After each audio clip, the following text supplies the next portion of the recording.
Hello. Today we will continue our our learning English.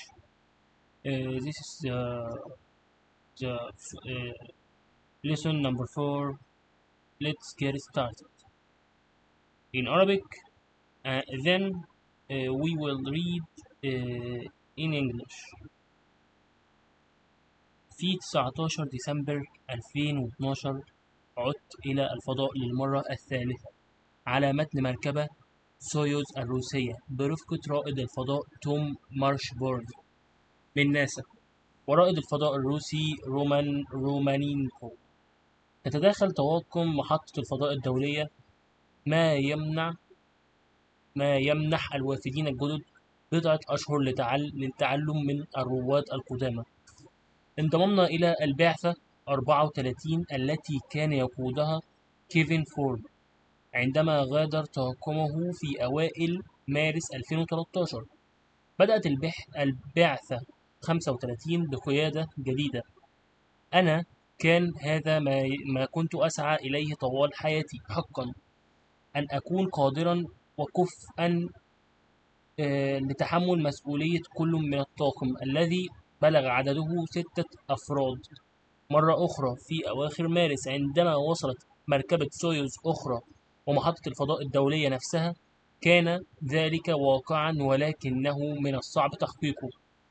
بينما كنت أستعد لرحلتي الثالثة، لفت انتباهي أمر كنت من أقدم رواد الفضاء في المكتب.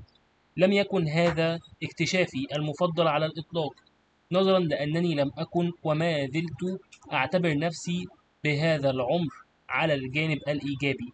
ومع ذلك استمع الناس إلي. ما كان لدي لأقوله واحترموا رأيي. كان لدي تأثير على عملية التدريب وتصميم الرحلة، ويمكنني المساعدة في جعلها أكثر عملية وأهمية. بعد 20 عاما من تلقي تلك المكالمة الهاتفية من ماك إيفانز الذي سألني عما إذا كنت في مركز الفضاء المشترك. كنت في الفضاء لمدة 20 يوما فقط. ومع ذلك تحولت ثانية معلش أرغب في الانضمام إلى وكالة الفضاء الكندية. كنت آه، في مركز الفضاء المشترك. كنت في الفضاء لمدة 20 يوما فقط، ومع ذلك حولت نفسي إلى رائد فضاء. أو لكي أكون أكثر دقة، لقد تحولت إلى رائد فضاء. وقد حرصت ناسا ووكالة الفضاء الكندية على ذلك من خلال توفير التعليم والخبرات المناسبة.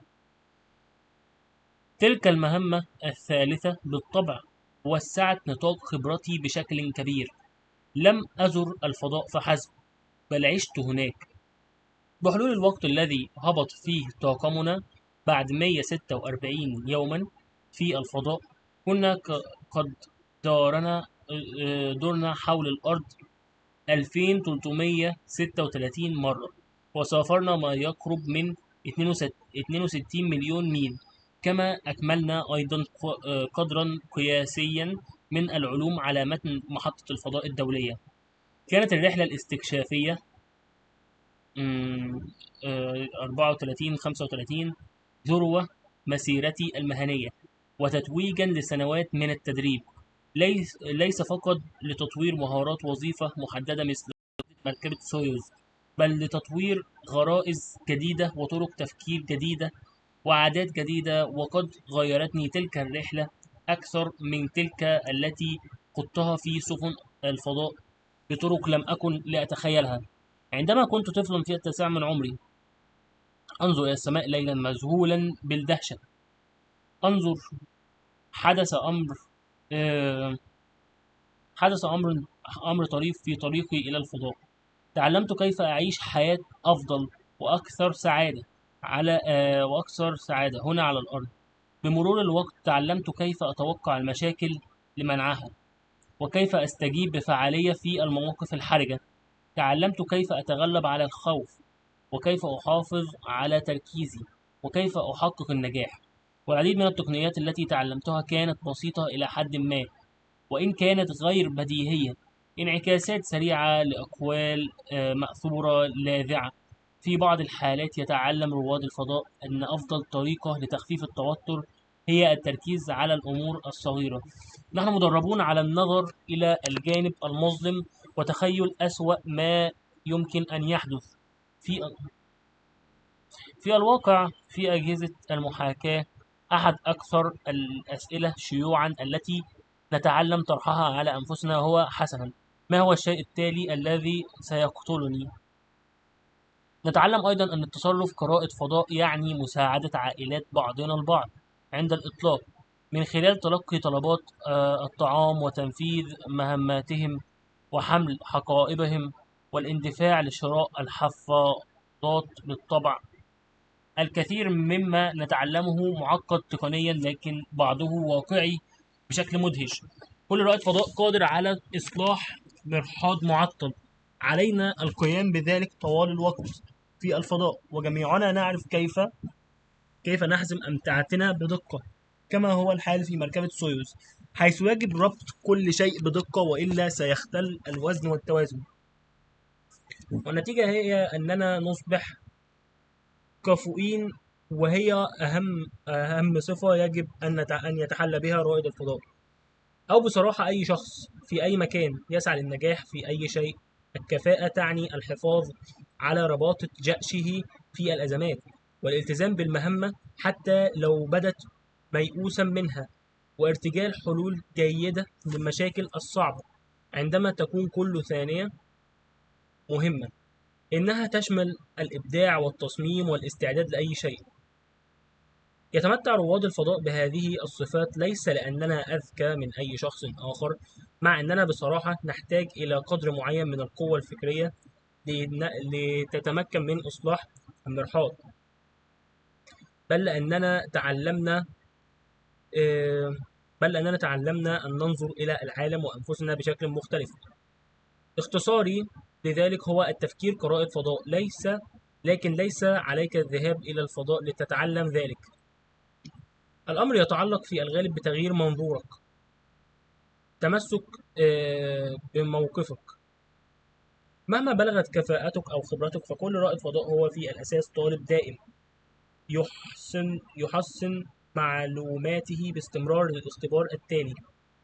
لم يكن هذا ما تخيلته عندما كنت في 9 من عمري، ثم حلمت بالانطلاق في رحلة قاطفة لاستكشاف الكون، لا بالجلوس في فصل دراسي لدراسة ميكانيكا المدارات بالروسية، ولكن في الواقع أحب عملي واقعه اليومي، وليس مجرد التحليق في الفضاء، مع أنه رائع بالتأكيد. إذا كان الشيء الوحيد الذي تستمتع به حقا هو التجول حول الأرض في مركبة فضائية، فستكره أن تكون رائد فضاء. تبلغ نسبة وقت تبلغ نسبة وقت التحضير إلى الوقت في المدار عدة أشهر. يوم واحد في الفضاء تتدرب لبضع سنوات على الأقل قبل أن يتم تعيينك في مهمة فضائية. يستغرق التدريب على مهمة بس يا يونس.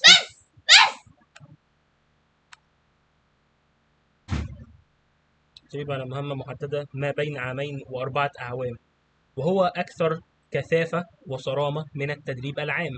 تتدرب على مهام صعبة ومتكررة، بالإضافة إلى مهام شديدة التحدي لدرجة الإرهاق، وتكون بعيدا عن المنزل أكثر من نصف الوقت.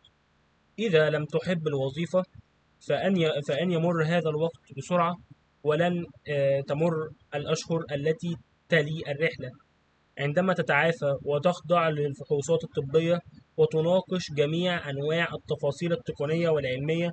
ولن تمر سنوات التدريب المنتظم بين المهمات عندما تعيد الاعتماد وتتعلم مهارات جديدة، بينما تساعد رواد الفضاء الآخرين على الاستعداد لرحلاتهم.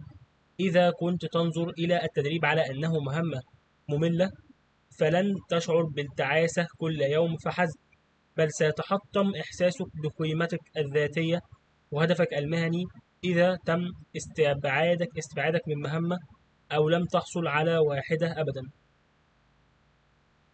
بعض رواد الفضاء لا يفعلون ذلك أبدا، إنهم يتدربون ويقومون بكل العمل ولا يغادرون الأرض أبدا. لقد لقد قبلت هذه الوظيفة مع العلم أنني قد أكون واحدا منهم. أنا واقعي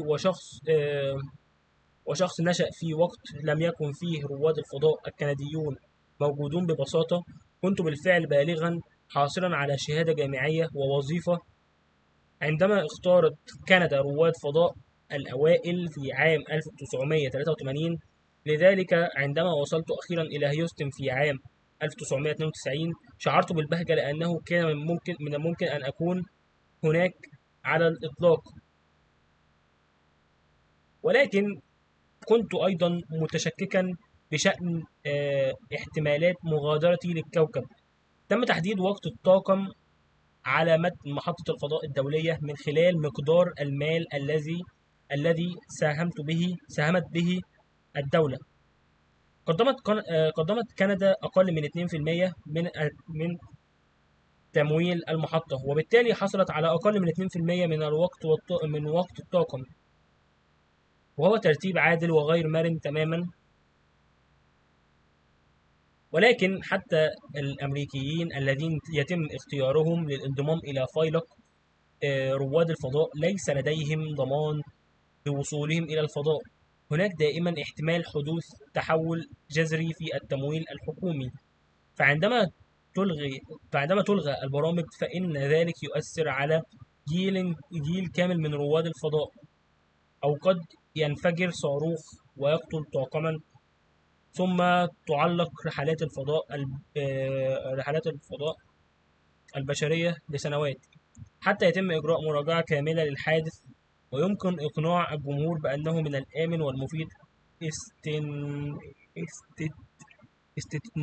استئنافها، أو قد تتغير المركبات نفسها.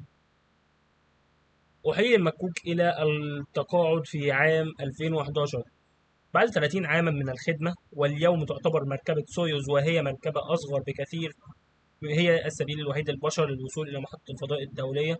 بعض رواد الفضاء الذين تم تعيينهم خلال حقبة المكوك طويلون جدا، بحيث لا يمكنهم الطيران في مركبة سويوز الصغيرة. احتمال مغادرتهم الأرض هو صفر حاليا. تؤثر التغيرات في حياتك الشخصية أيضا على فرصك في الطيران. قد آه، قد قد تصاب بمشكلة صحية بسيطة قد تمنعك من السفر. يجب عليك اجتياز أصعب فحص طبي في العالم للوصول إلى محطة الفضاء الدولية. لا أحد يرغب في اختصار مهمة وإنفاق ملايين الدولارات حرفيا لإعادة رائد فضاء مريض إلى الوطن مبكرا، أو قد تجبرك أزمة عائلية كبيرة على تفويت فرصتك الوحيدة. بمرور الوقت حتى المؤهلات المطلوبة للتعيين في مهمة يمكن أن تتغير. حمل المكوك طاقما من 7 أفراد قضوا أسبوعين فقط في الفضاء، لذا كان هناك مجال للأشخاص ذوي المهارات العميقة ولكن غير الواسعة.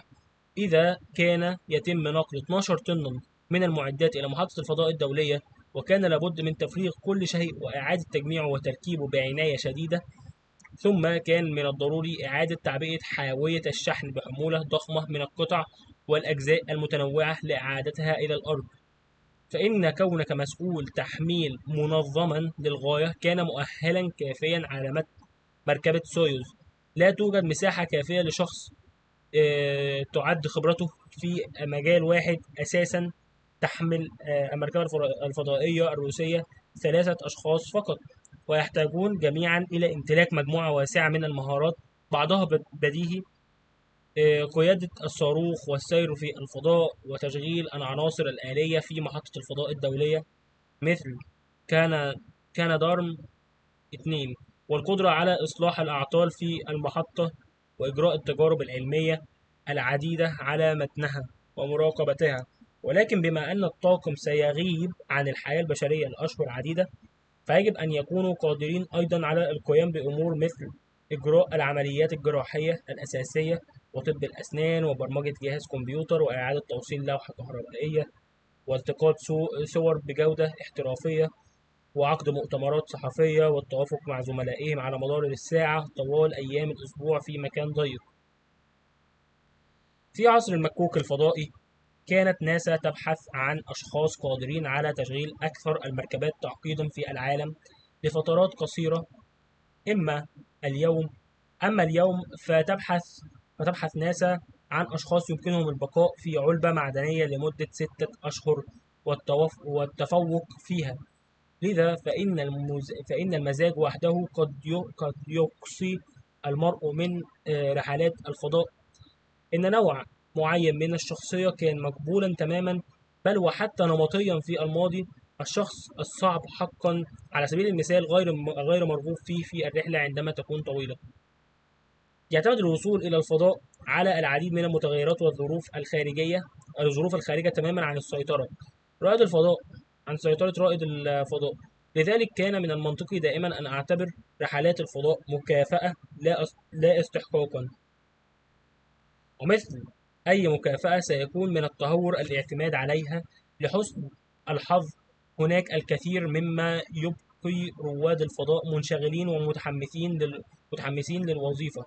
لقد استمتعت بالجانب البدني للعمل في أجهزة المحاكاة وفي حمام السباحة، بينما ازدهر آخرون في إجراء البحوث العلمية، بينما أحب آخرون المشاركة في وضع سياسات الفضاء والمساعدة في إدارة البرامج. صحيح أننا كنا نتذمر أحيانا من القواعد والمتطلبات التي لم تعجبنا، لكن عبارة "اقبل هذه الوظيفة وادفعها بعيدا" ليست كلمات تقال لرائد فضاء. لم أقابل قط شخصا لا يشعر أنها وظيفة مليئة بالأحلام. إن اتخاذ موقف أنني قد لا أصل إلى الفضاء أبدا، وبعد وصولي أنني قد لا أعود أبدا، ساعدني على التمسك بهذا الشعور لأكثر من عقدين، أعلق كل شيء لأنني لم أغلق كل شيء. شعوري بقيمتي الذاتية، سعادتي، هويتي المهنية على رحلات الفضاء. كنت متحمسا للذهاب إلى العمل كل يوم، حتى خلال السنوات 11 التي تلت مهمتي الثانية، عندما لم أسافر. وقيل لي في مرحلة ما أنني لن أفعل ذلك مرة أخرى. المزيد عن ذلك لاحقا. قد يبدو الأمر غريبا، لكن النظرة التشاؤمية لمستقبلي ساعدتني على حب عملي، بل وأزعم أنه كان له تأثير إيجابي على مسيرتي المهنية. ولأنني أحب تعلم أشياء جديدة، تطوعت في العديد من الدورات الإضافية، مما عزز مؤهلاتي، مما زاد بدوره من فرصي في ناسا. ومع ذلك فإن النجاح بالنسبة لي لم يكن يوما، ولا يزال مرتبطا بالانطلاق في صاروخ، مع أن ذلك بدا لي إنجازا عظيما. النجاح هو شعور بالرضا عن العمل الذي تقوم به طوال الرحلة الطويلة غير المعلنة، التي قد تنتهي أو لا تنتهي عند منصة الإطلاق. لا يمكنك اعتبار التدريب مجرد خطوة نحو شيء أسمى، يجب أن يكون غاية في حد ذاته. السر يكمن في محاولة الاستمتاع به. لم أعتبر التدريب يوما واجبا شاقا علي القيام به، وأنا أدعو بحرارة لمهمة فضائية أخرى بالنسبة لي. كان جاذبيته أشبه بجاذبية لغز الكلمات المتقاطعة في نيويورك تايمز. التدريب صعب وممتع وينشط ذهني، لذا أشعر بالسعادة عندما أثابر وأنتهي منه، وأشعر أيضا بالاستعداد لتكراره. في رحلات الفضاء يشير السلوك إلى التوجيه، أي اتجاه تشير إليه مركبتك بالنسبة للشمس والأرض والمركبات الفضائية الأخرى. إذا فقدت السيطرة على سلوكك، يحدث أمران: تبدأ المركبة بالتدحرج والدوران، مما يربك جميع من على متنها، كما أنها تنحرف عن مسارها، وهو ما قد يعني إذا كنت تعاني من ضيق الوقت أو الوقود. الفرق بين الحياة والموت في مركبة سويوز على سبيل المثال، نستخدم كل إشارة من كل مصدر متاح: المنظار وأجهزة الاستشعار المتعددة والأفق لمراقبة سلوكنا باستمرار وتعديله إذا لزم الأمر. لا نريد أبدا أن نفقد سلوكنا، لأن الحفاظ على السلوك أمر أساسي للنجاح. من تجربتي ينطبق شيء مشابه على الأرض في النهاية. لا أحدد ما إذا كنت سأصل إلى الوجهة المهنية المنشودة. هناك الكثير من المتغيرات خارجة عن سيطرتي. هناك شيء واحد فقط يمكنني التحكم فيه: سلوكي أثناء الرحلة، وهو ما يجعلني أشعر بالثبات والاستقرار وما يبقيني متجها في الاتجاه الصحيح. لذا أراقب وأصحح بوعي إن لزم الأمر، لأن فقدان الشجاعة أسوأ بكثير من عدم تحقيق هدفي. يستمتع أطفالي كثيرا بما يرونه جديتي لسنوات. يلعبون لعبة تسمى يقول الكولونيل، وهي لعبة تتضمن ترديد أقوالي التي يجدونها مضحكة للغاية. كانت لعبتهم المفضلة لدى ابني إيفان، والتي صرخت بها عليه من تحت سيارة العائلة التي كنت أحاول إصلاحها. لم ينجز أحد شيئا عظيما وهو جالس. مؤخرا مازحوا بإنشاء تطبيق يقول الكولونيل، يخرج أقوالا مناسبة لأي موقف. إنها فكرة رائعة، مع أنني أعتقد أنك ستحتاج إلى واحد فقط. كن مستعدا، اعمل، اجتهد، استمتع. إنه يناسب كل موقف.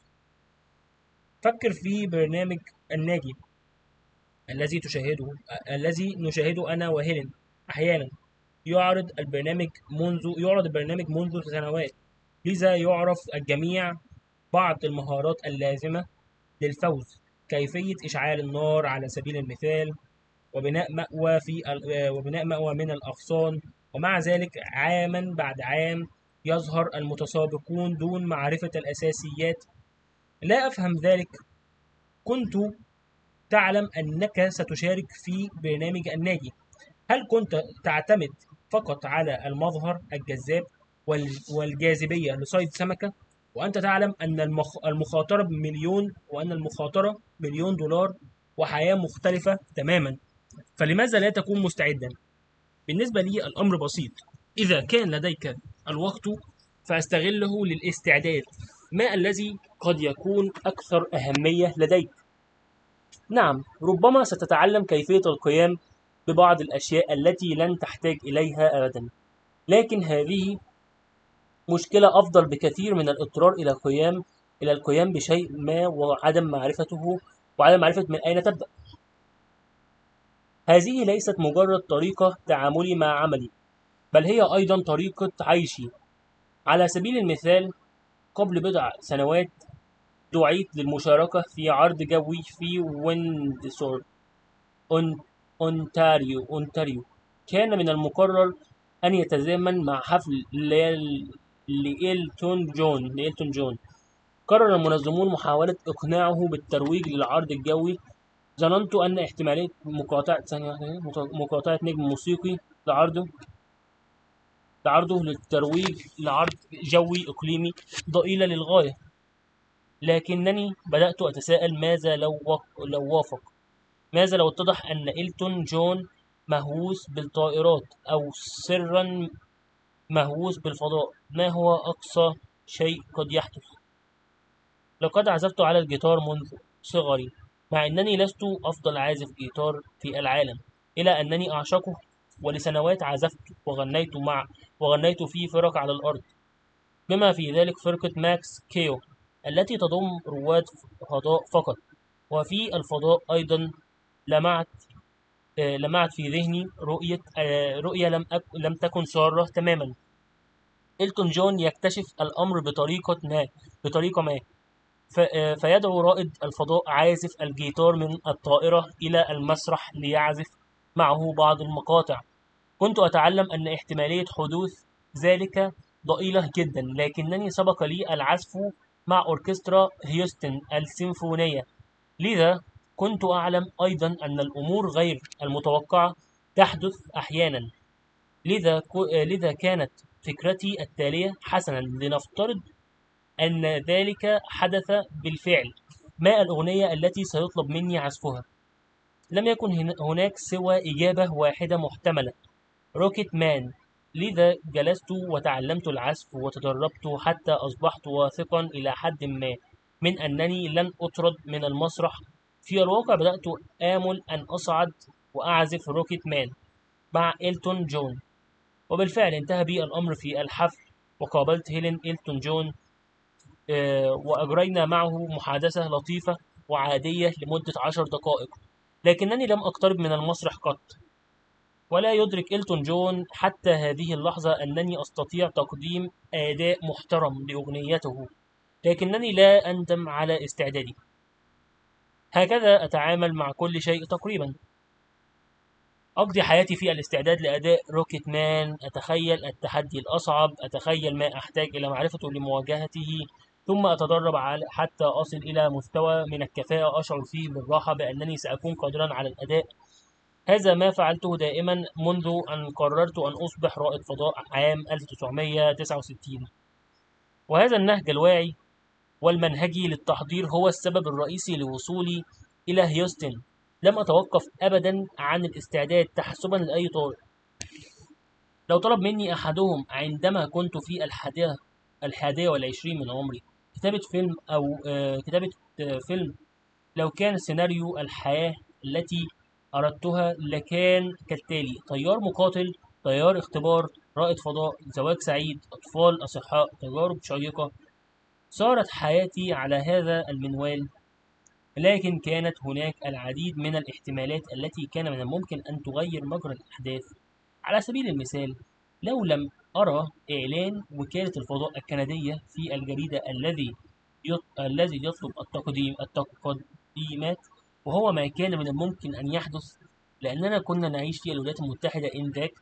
مع ذلك لم أفكر قط: إذا لم أنجح كرائد فضاء فأنا فاشل. كان السيناريو سيتغير كثيرا لو أنني بدلا من ذلك ترقيت في الجيش، أو أصبحت أستاذا جامعيا، أو طيار اختبار تجاري. لكن النتيجة لم تكن لتكون فيلم رعب. لم أدخل كلية الخدمات الفضائية رائد فضاء جيدا. لا أحد يفعل ذلك. أقصى ما يمكن أن تأمله هو أن تكون مادة جيدة لرائد فضاء. بعض الأشخاص الذين يجتازون عملية الاختيار يتبين أنهم ليسوا كذلك، وما يحدث الفارق هو تلك الصفة التي ذكرتها سابقا: الموقف. يجب أن تكون على استعداد للجلوس في دروس اللغة الروسية لسنوات، وعلى استعداد للتدريب بشكل متكرر على إجراءات السلامة، وعلى متن محطة الفضاء الدولية. حتى لو كنت تعتقد أنك تعرفها من الداخل والخارج، عليك أن تقبل أنك ستحتاج إلى إتقان الكثير من المهارات التي تبدو غامضة، أو التي قد لا تستخدمها أبدا، أو كليهما، ولا يمكنك اعتبار أي من ذلك مضيعة للوقت. والأفضل من ذلك أن تتمكن من اعتباره ممتعا، أو على الأقل مثيرا للاهتمام. في عام 2001 أصبحت مديرا للعمليات في روسيا لوكالة ناسا، وهي وظيفة لم تكن مرغوبة في ذلك الوقت من قبل معظم رواد الفضاء الأمريكيين. كانت التوترات التاريخية بين البلدين منفرة للبعض، بينما لم يكن البعض الآخر متحمسا لفكرة الانغماس في ثقافة أجنبية كاملة مع أبجدية مختلفة، والشتاء قارس، ونقص في وسائل الراحة الحديثة مثل غسالات الصحون ومجففات الملابس. وبالنسبة لكندي، استطاع التأقلم مع لهجة ساحل خليج تكساس ورطوبته.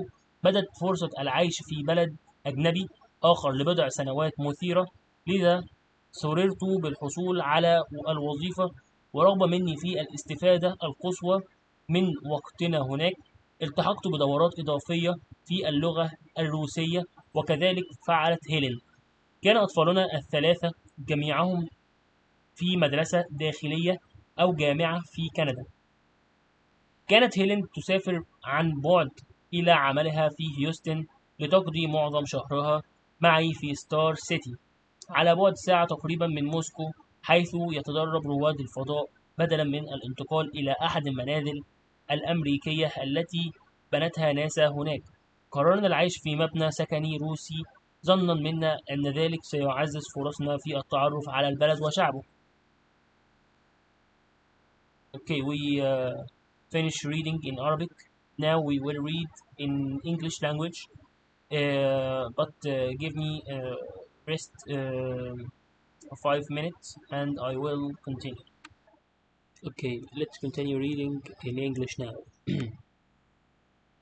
An Astronaut Guide to Life on Earth, page 4, by Chris Hadfield. On December 19, 2012, I went back to space for the third time via the Russian Soyuz, along with NASA astronauts Tom Marshburn and Russian cos- cosmonaut, cosmonaut, cosmonaut Romanenko.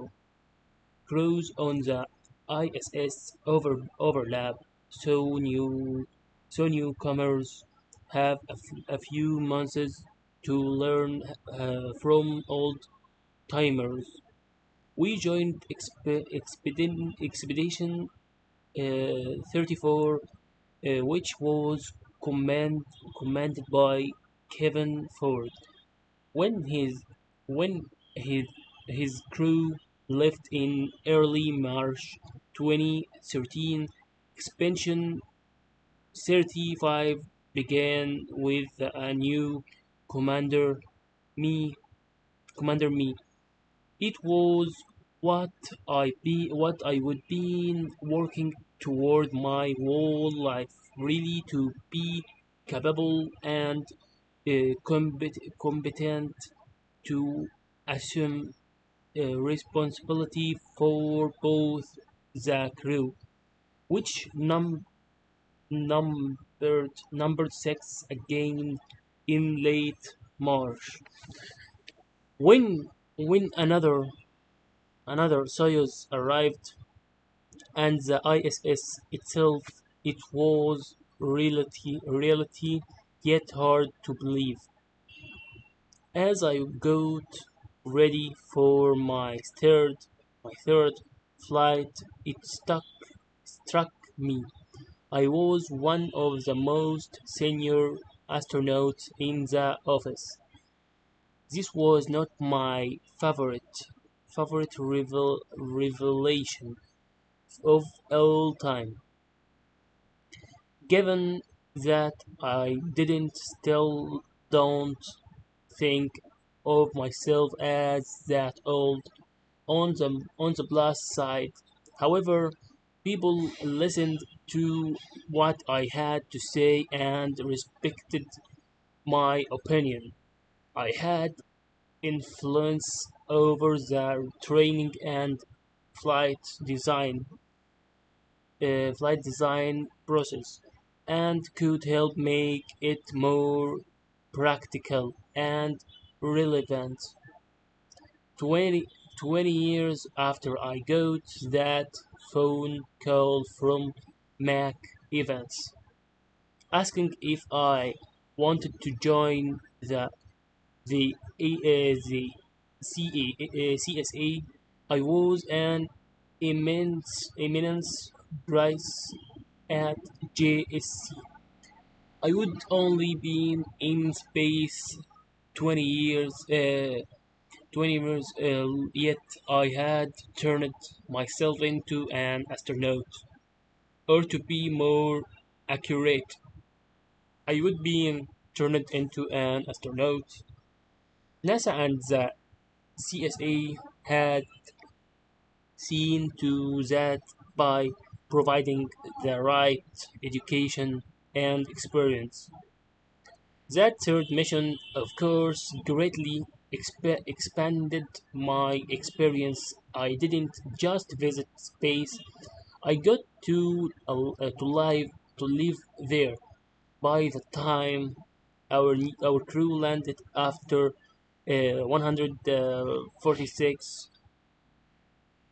days in space.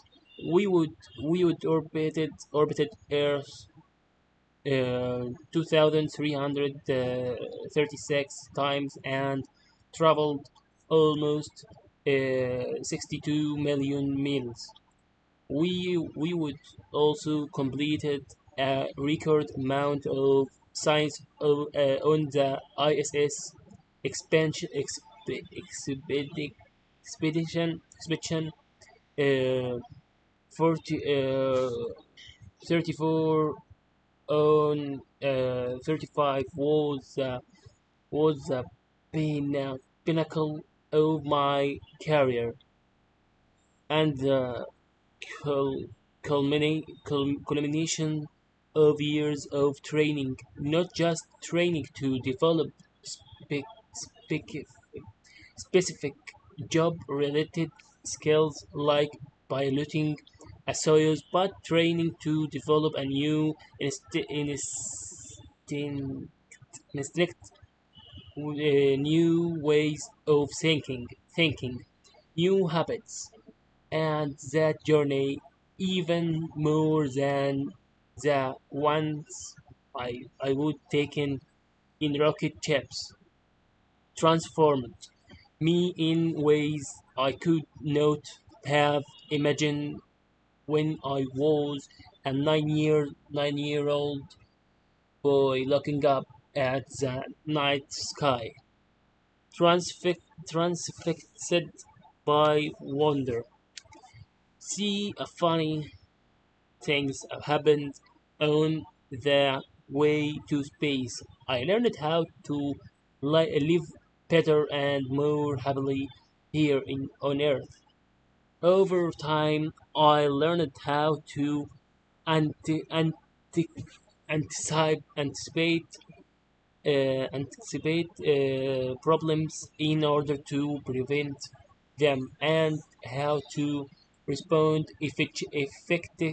effectively in critical situations. I learned how to neutralize fear, how to stay focused, and how to succeed. And many of the technical techniques I learned were fairly simple through simple through contrinchar, contr, contrinchative contrinchative crisp crisp crisp inversions of snappy aphorisms. In some cases, astronauts are taught that the best way to reduce stress is to sweet the small stuff. We are trained to look on the dark side and to imagine the worst things that could possibly happen. In fact, in simulation, one of the most common questions we learn to ask of ourselves is what's the next thing that okay, what's the next thing that will kill me? We also learn that acting like an astronaut means helping one another's families at lunch by taking their food orders, running their errands, holding holding their purses, and dashing out to buy diapers. Of course, much of what we learn is technically complex, but some of it is surprisingly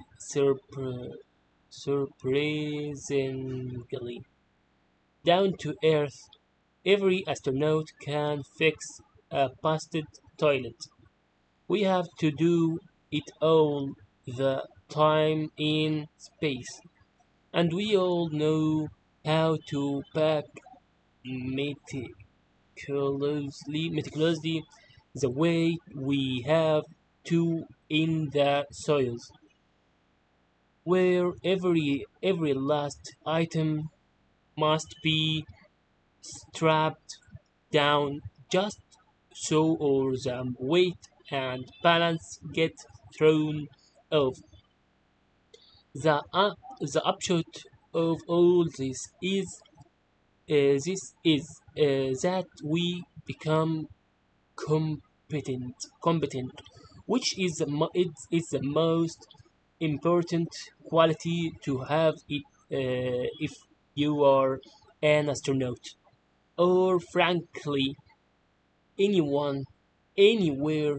How is striving to succeed at anything at all?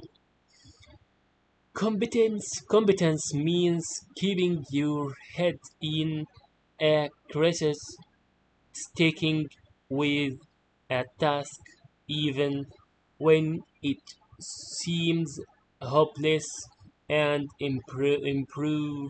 improvising good solution to to th- thought to those problems when every second counts.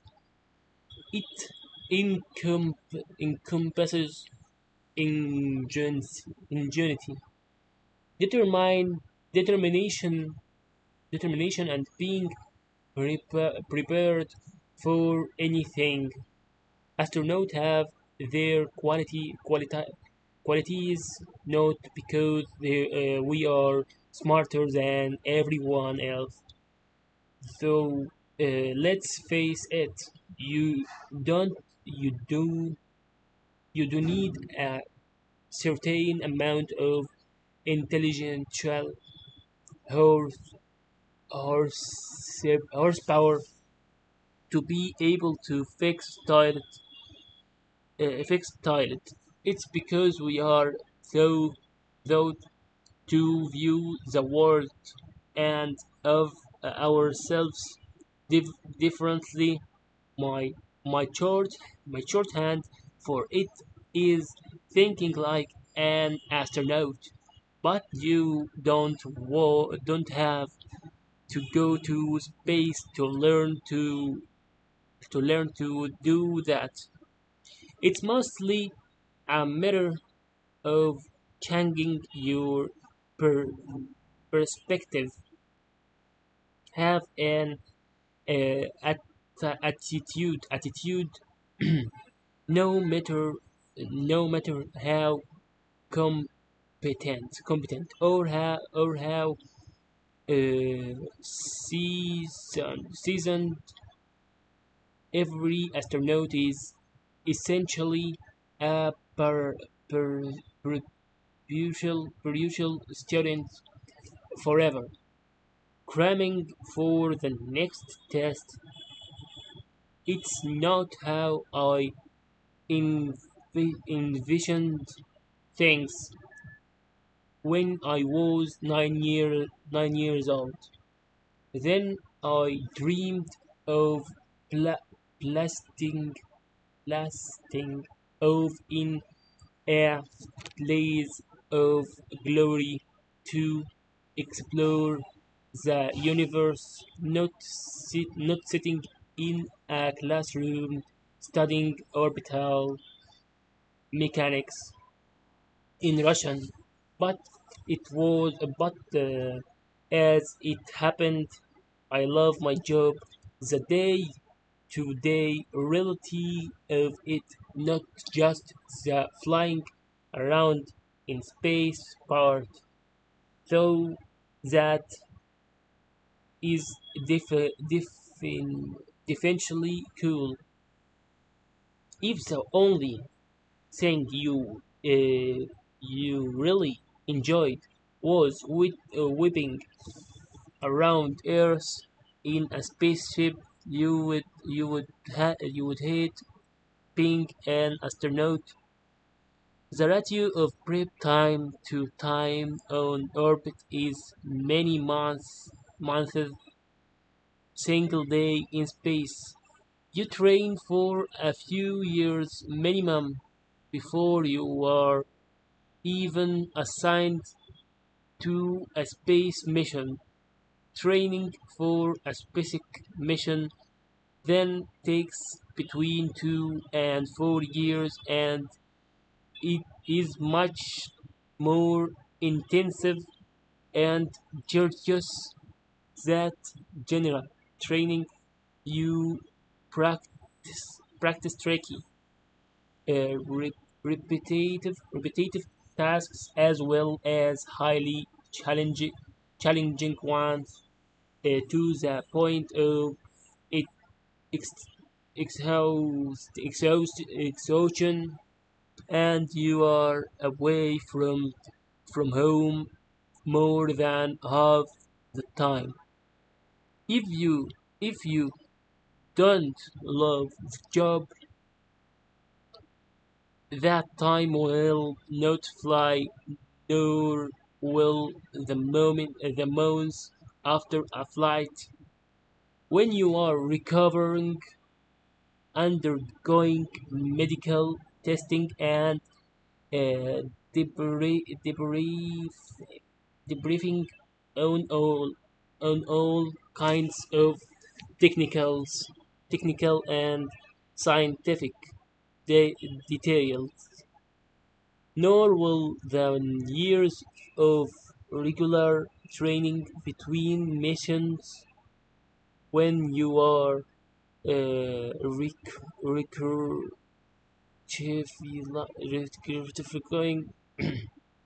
and learning new skills while helping other astronauts get ready for their flights.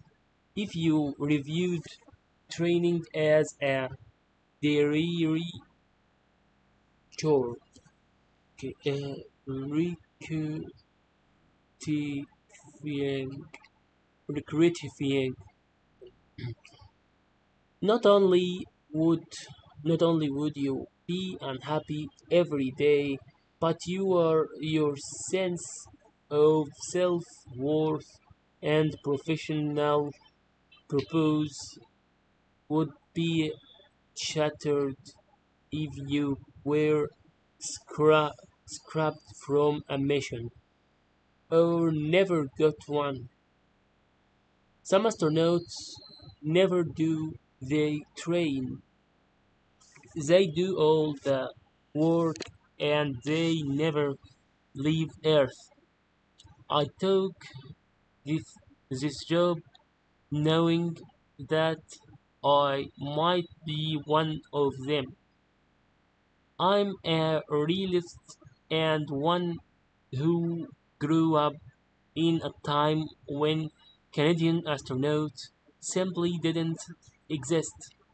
I was already an adult with a university degree and a job when Canada selected its first astronaut in 1983. So, when I finally did get to Houston in 92, 1992, I was elated that it was possible for me to be there at all, but also skeptical about my prospects of leaving the planet. Crew time on the ISS was determined by the amount of money a country contributed. Canada provided less than 2% 2% of the station's funding, so got less than 2 per 2% of the crew time, an entirely fair and inflexible arrangement. But even Americans who are selected for the astronaut corps have no gra- guarantee, that they will get to space. There's there there is always the possibility of a radical shift in government funding when programs are cancelled. It affects a whole generation of astronauts, or a rocket might blow up and kill a crew, and then human space flight would be put on hold for years until a full accident review could be carried out them, and the public could be convinced it was safe and worthwhile to resume, or the vehicles themselves could change. The shuttle was retired in 2011 after 30 years in service, and today the Soyuz, a much smaller vehicle, is the only way for human being to the to get to the ISS. Some astronaut some astronauts hired hired during the shuttle era are simply too tall to fly in the teeny Soyuz. The possibility that they will leave Earth is currently zero. Changes in your own life also affect your chances of flying. You could develop a minor health problem that never, never, nevertheless disqualifies you. Don't have to pass the thou- thoughtest medical in the world to get to the International Space Station. No one wants to cut a mission short and spend millions of dollars literally to bring an ailing astronaut home early, or a major family crisis could force you to miss your one window of opportunity. Over time, even the qualifications required to get assigned to a mission can change. The shuttle carried a crew of 7 who were in space just a couple of weeks so there was room for people whose skill set was deep, deep, but not wide. If 12 tons of equipment were being 1 second please 12 tons of equipment were being transport, transported to the ISS, and everything had to be painstakingly, painstakingly unloaded, res- reassembled, and installed, and then the cargo bay needed to be repacked with a huge load of assorted bits and pieces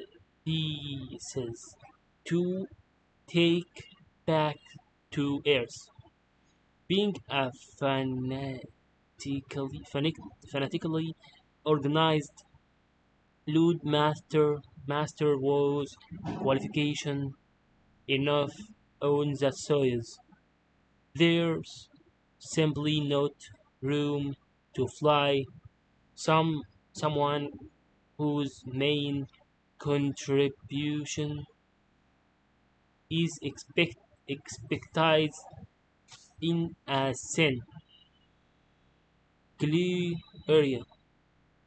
The Russian rocket ship only carries 3 people, and between them they need to cover of a huge matrix of skills. Some are obvious piloting the rocket, spacewalking, operating the robotic elements of the ISS like Canadarm 2, being able to repair things that break on station, conducting and monitoring the numer- numerous scientific experiments on board. But since the crew is going to be away from civilization for many months, they also need to be able to do things like perform basic surgery and dentistry program a computer and rewire an electronical panel, take professional quality photographs, and conduct a press conference and get along harmoniously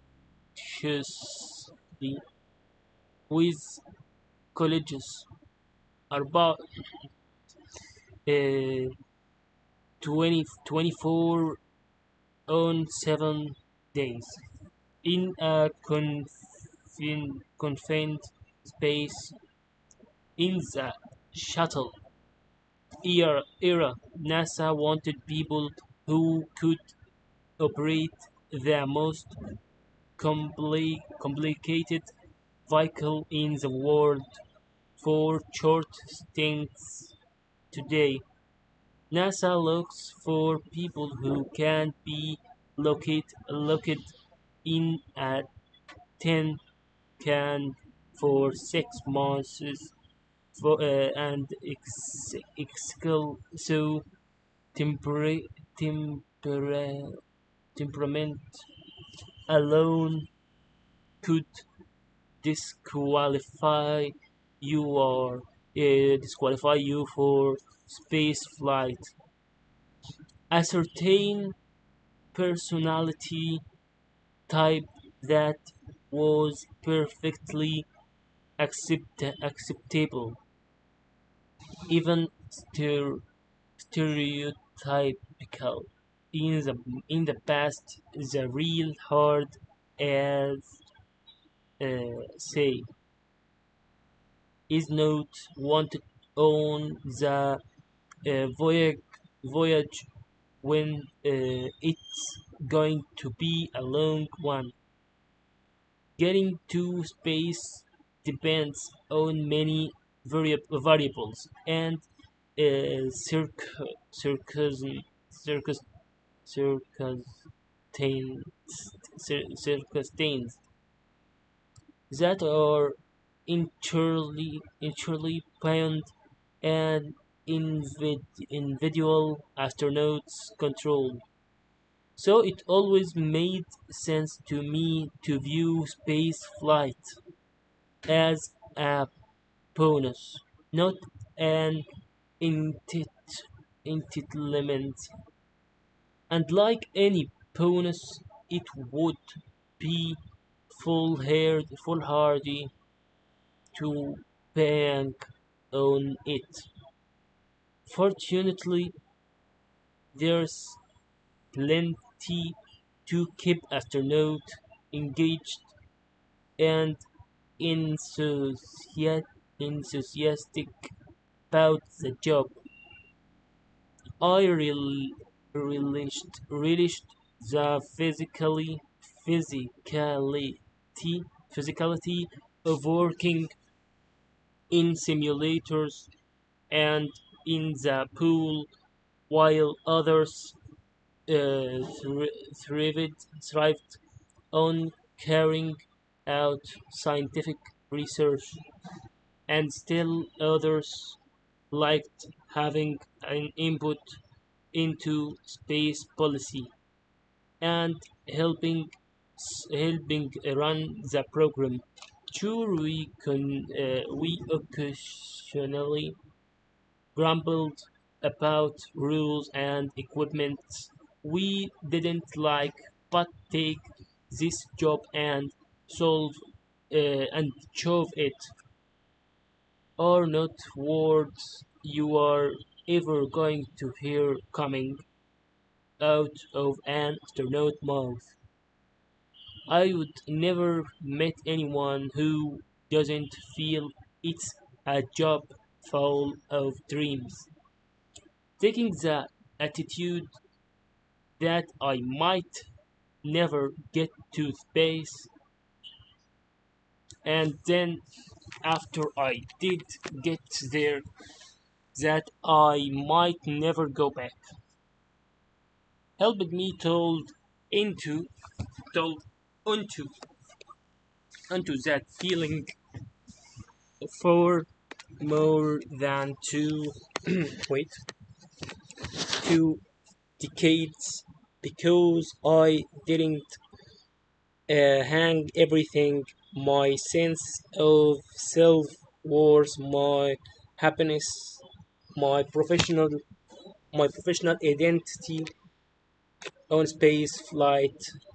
I was excited to go to work every single day, even during the 11 years my after my second mission when I didn't fly and was at one point told definitively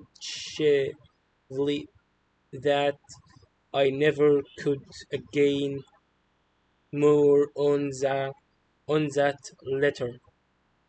It sounds strong, strong probably, but having a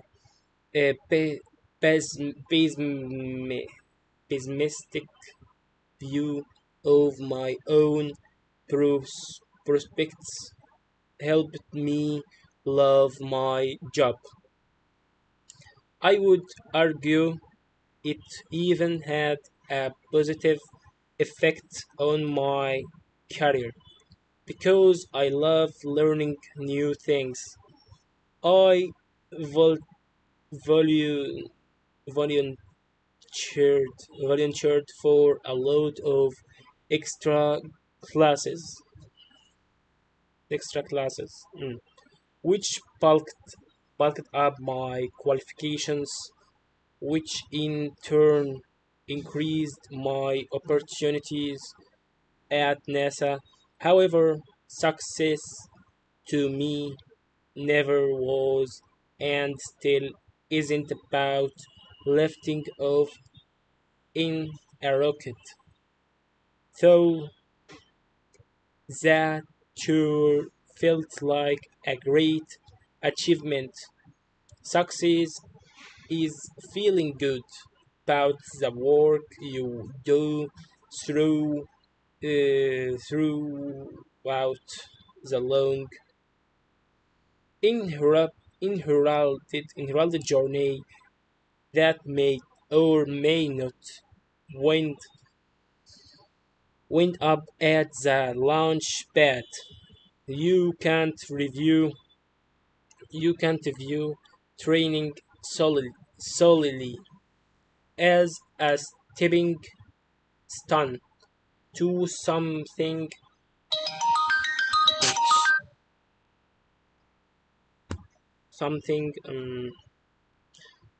Just give me 1 minute.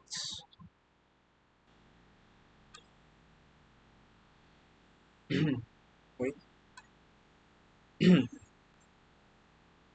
Can't view training slowly as a stepping stone to something lifter. It's got to be an end in itself.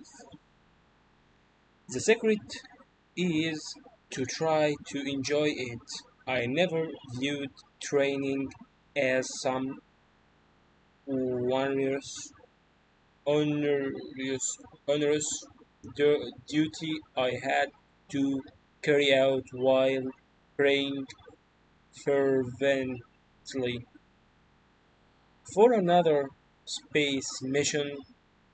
For me, the appeal was similar to that of a New York Times crossword puzzle. Training is hard and fun and stretches my mind. So I feel good when I perserve, persevere and finish, and I also feel ready to do it all over again.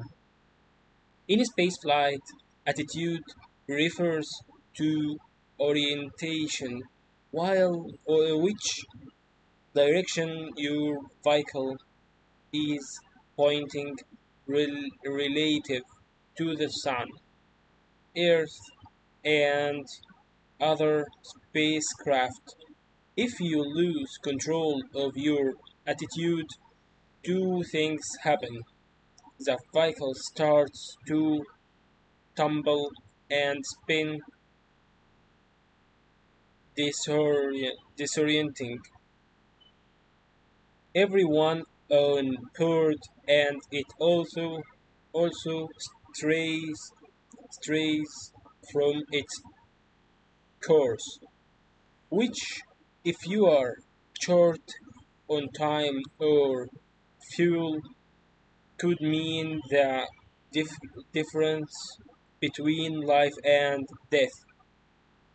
In the Soyuz, for example, we use every cue from every available source. Periscope, multiple sensors, the horizon to monitor our attitude constantly and adjust if necessary.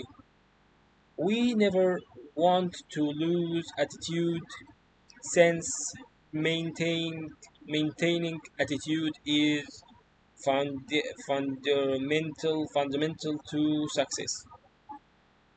In my experience, something similar is true on Earth.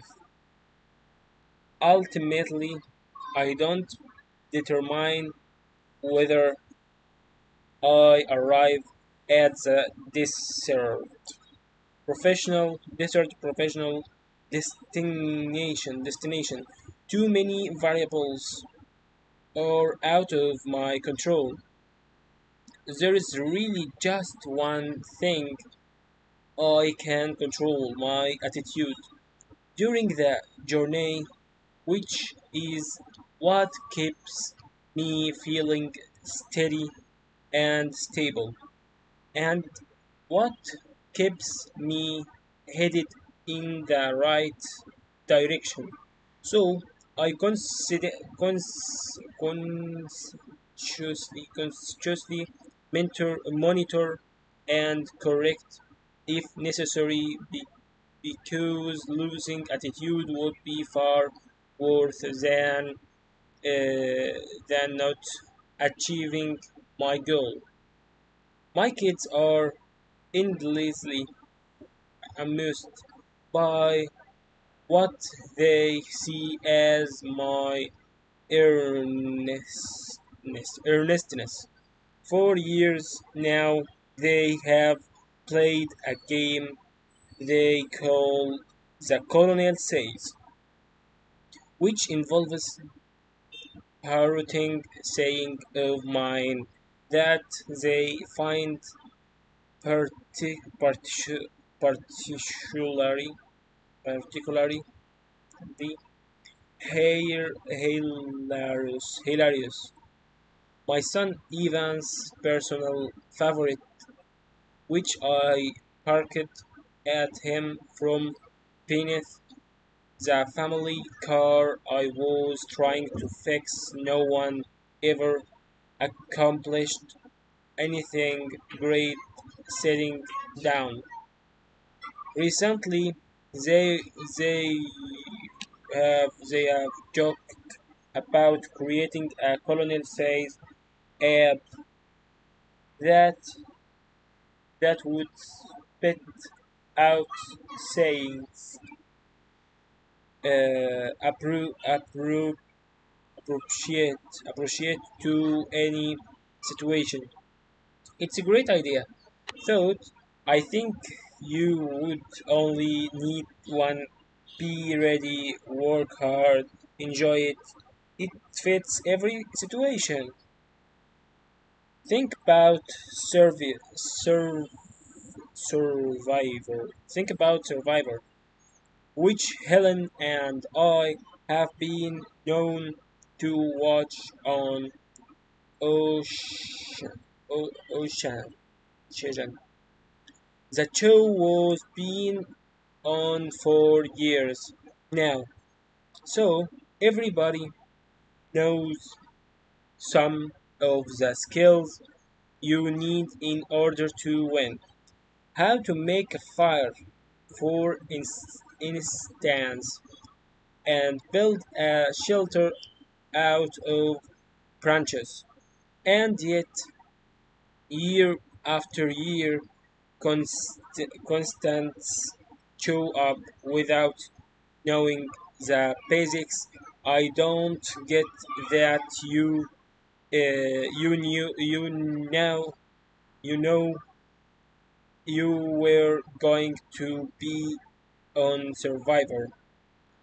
Were you just continuing counting on good looks and charm to catch a fish, knowing that the stakes are $1 million and whole different life? Why not come prepared? To me, it's simple. If you have got the time, use it to get ready. What else? What else could you possibly have to do that's more important? Yes, maybe you will learn how to do a few things you will never wind up actually needing to do. But that's a much better problem to have than needing to do something and having no clue where to start. This isn't just how I approach my job, it's how I live my life. For instance, a few years ago I was invited to take part in an air show in Windsor, Ontario. That that was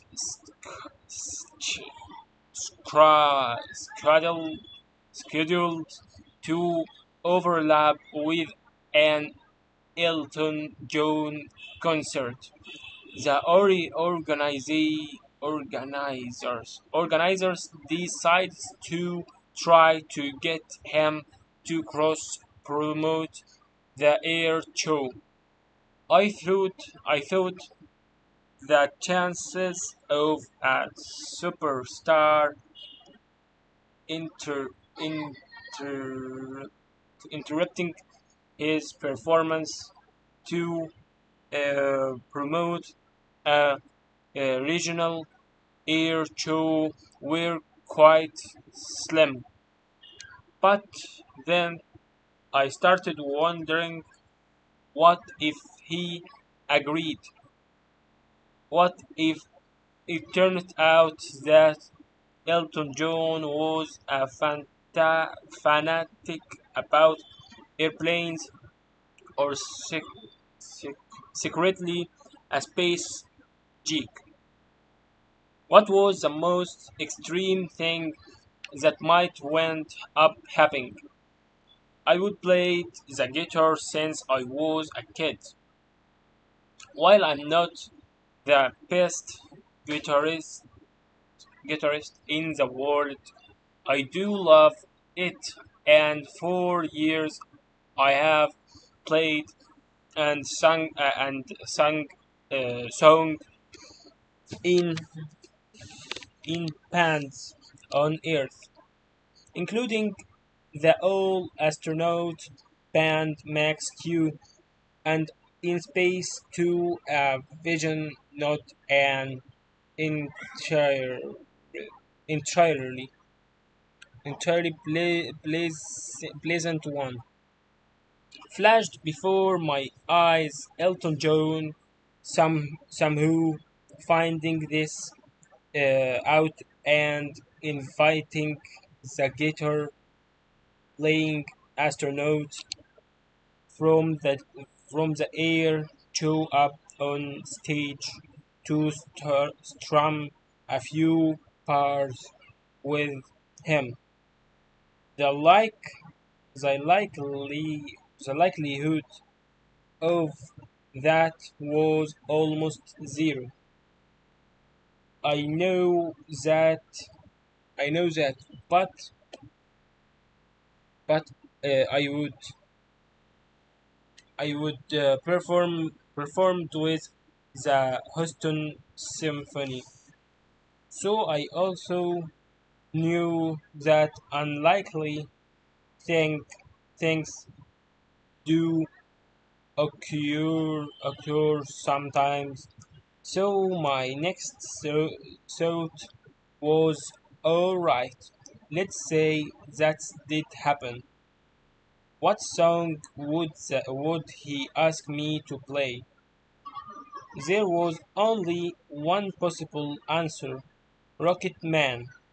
So I sat down and learned how to play it and practiced to the point where I was reasonably confident. Confident. Confident. I I wouldn't be boy boy of the stage. I actually started kind of hoping I would get to go up and play Rocket Man with Elton John. As it happened, I did wind up at the concert, and Helen and I did did get to meet Elton John, and we had a very nice, normal 10-minute conversation with him. But I never got anywhere near the stage nor to this moment. Is Elton John aware that I can pull off a respectable rendition of this song, but I don't re- regret being ready. That's how I approach just about everything. I spend my life getting ready to play Rocket Man. I picture the most demanding challenge. I visualize what I would need to know how to do to make it. Then I practice until I reach a level of competence where I am comfortable that I will be able to perform. It's what have I have always done. Ever since I decided I want to be an astronaut in 1969, and that consider con, consequous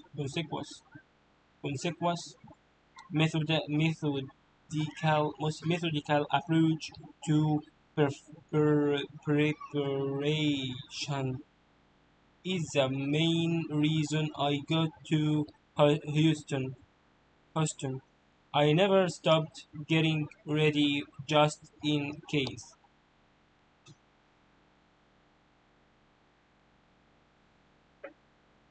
If when I was 21, someone had asked me to write a film script for the life I wanted, it it would have gone like this: fighter pilot, test pilot, astronaut, happy marriage, healthy kids.